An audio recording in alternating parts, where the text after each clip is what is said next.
One of the most shocking instances of racist violence during the civil rights battles in the South of the United States during the 1960s was the execution-style murders of 3 civil rights workers in Philadelphia, Mississippi in 1964. And now you're going to hear what really happened.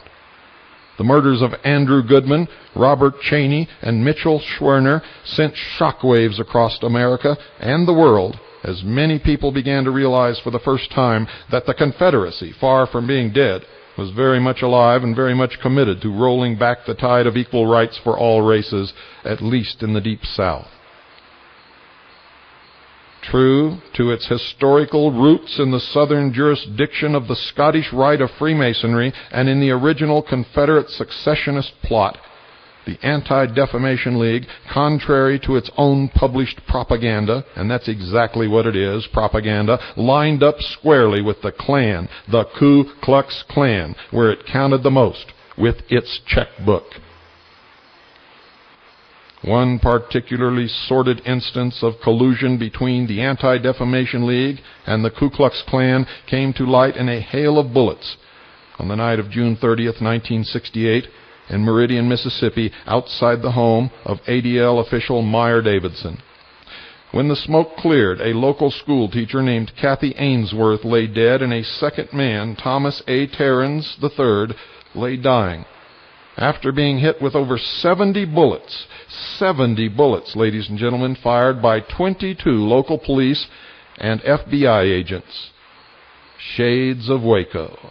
Miraculously, Terrence survived the attack. Terrence and Ainsworth, both local Ku Klux Klan members, had been set up. They went to Davidson's home, ladies and gentlemen, that night to plant a bomb on his doorstep, not knowing that the leader of their own Ku Klux Klan chapter had betrayed them, and that a small army of police and FBI sharpshooters was waiting in the bushes to ambush them. Right after this short break, I'll tell you who planned it and who brought it about. The entire affair, ladies and gentlemen, had been staged by the Anti-Defamation League. That's right. The entire affair had been staged by the Anti-Defamation League, the agent provocateur inside the local Ku Klux Klan chapter who set up Terrence and Ainsworth was one of the killers of Goodman, Cheney, and Schwerner. Alton Wayne Roberts was out on bail awaiting his trial along with 6 other members of the White Knights of the Ku Klux Klan for the Philadelphia, Mississippi murders, when in the early spring of 1968 he cut a deal with the Anti-Defamation League's regional director, Adolph Botnick. The New Orleans-based Botnick had been a long-standing friend of the late Guy Bannister. Kennedy assassination. The former FBI special agent implicated by District Attorney Jim Garrison in the assassination of President John F. Kennedy. Botnick, with the blessings of Meridian-based FBI Special Agent Frank Watts and Meridian Police Detective Luke Scarborough, agreed to pay Alton Wayne Roberts and his brother, Raymond Roberts, $69,000 to become the League's paid agents provocateur. $25,000 in unmarked $20 bills was hand-delivered from New Orleans to the Roberts brothers just days before the Ainsworth-Terrence ambushed. At the time the deal was struck, the White Knights, led by the 2 Roberts brothers, had been on a 9-month bombing spree. 9-month bombing spree. And you thought poor old David Koresh was a bad guy. You stupid sheeple. You need to be sheared. You need to be led to the slaughter. You need your asses kicked. You need to wake up quick. You wonder why I get angry behind this microphone. Sometimes I wonder why I'm behind this microphone.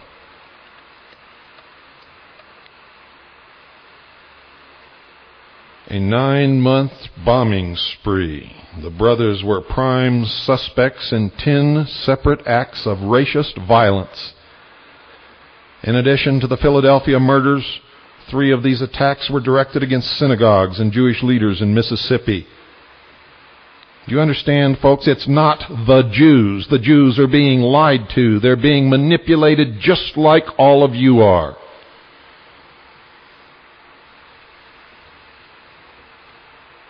Are you beginning to understand how it works? 3 of these attacks were directed against synagogues and Jewish leaders in Mississippi. And they huddled in their little self-made ghettos and pointed their fingers at the community who had nothing to do with it and yelled, "Anti-Semitism, the Nazis are coming to get us." And you're so proud of your level of education. You should be ashamed of yourselves, all of you. The Roberts brothers, as per their deal with Botnick, ordered 2 of their Klan underlings to deliver the bomb to Davidson's home. They then tipped off the FBI and the local police about the exact time the attack would occur.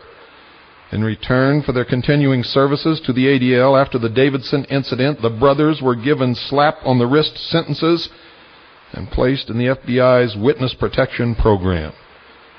And for his part in the Goodman, Cheney, and Schwerner murders, Alton Wayne Roberts spent less than 3 years in jail and is again very active with you-know-who.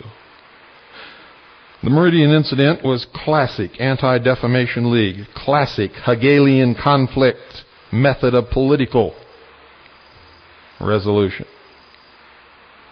The League used the racist attack against Meyer Davidson as a scare tactic fundraising ploy. And the Jews filled their coffers, emptied their pockets, and asked the same people who had attacked them to protect them, using their own money.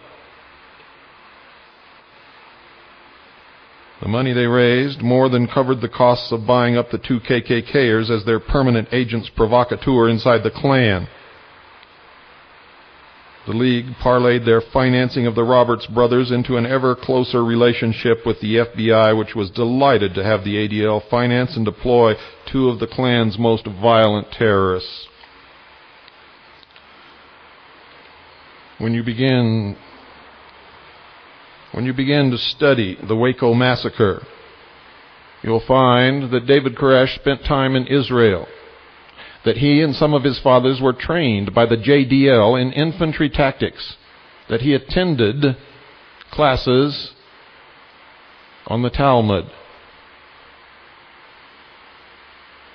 that he was surrounded by Mossad and ADL agents and JDL personnel. You will find that the original reports from the foreign source quoted in the first press report that they were going to commit mass suicide came from prominent ADL members in Australia.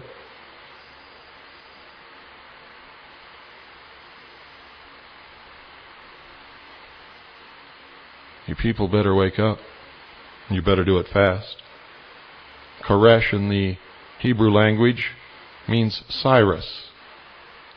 David, of course, the house of David, the famous king of Israel.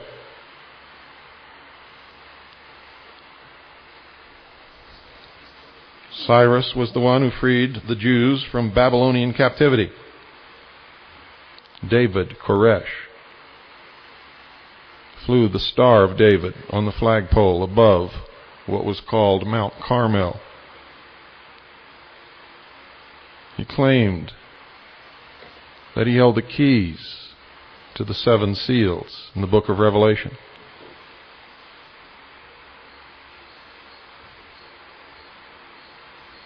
Poor, brainwashed, mind-controlled, manipulated David Koresh.